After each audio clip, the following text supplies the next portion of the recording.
na, di ba? Grabe, si tirik araw. Walang hangin na malamig, wala si amihan, absent. Wala na.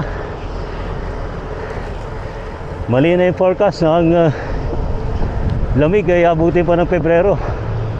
Hindi na po. Nagbago na po.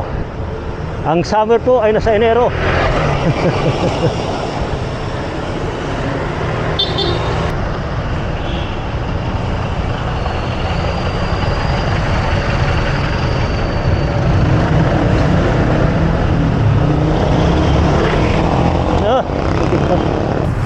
Oh, unang bike to work sa 2024.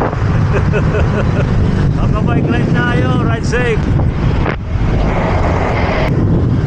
Nakabike tayo. Hoy, kumusta na kayo uli ha? Sa mga kabike ride natin, ingat tayo palagi sa magbabike.